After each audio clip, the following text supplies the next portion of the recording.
Wara 8 snin iservi l-perit Joe Falzon tqaċċat minn awditur tal-MEPA biex postu ħadu l-perit David Paċ. Is-sibt 5 qdiet ambjentali kkundannaw id-deċiżjoni tal-Gvern u qalu li jittama tagħhom hija li s-suċċessur tal-perit Falzon ikun persuna ta' fiduċja u integra.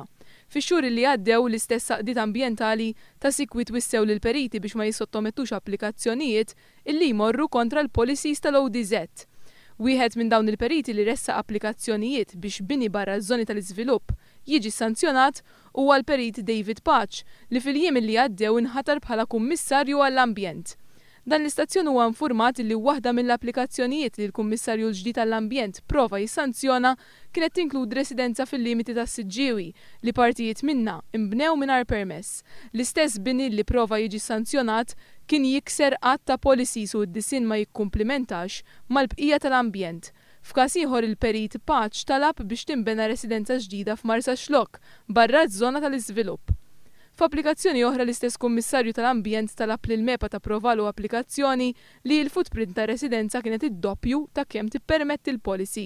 Dan kollu jqanqal mistoqsijiet kbar dwar il-ħatra tal-perit David Paċ bħala Kummissarju għall-Ambjent biex jinvestiga l-irregolaritajiet, inkluż dawk barra ż-żoni tal-iżvilupp. Meta ħal ġurament tal-ħatra l-perit Falzon qal illi ser jinvestiga dawk il-permessi li nataw barra ż-żona tal-iżvilupp. Illi fejjem allegat ta' mal-amministrazzjoni u jien investigom. Jekk nara wkoll li hemm raġuni għal xiex għandi niftaħ investigazzjonijiet jien jew kif qal anke l-Ombudsman jirreferu għalihom il-membri parlamentari jien għandi doveri li wkoll nara il-każ, nieħosib il-każ u nara nasal deċiżjoni.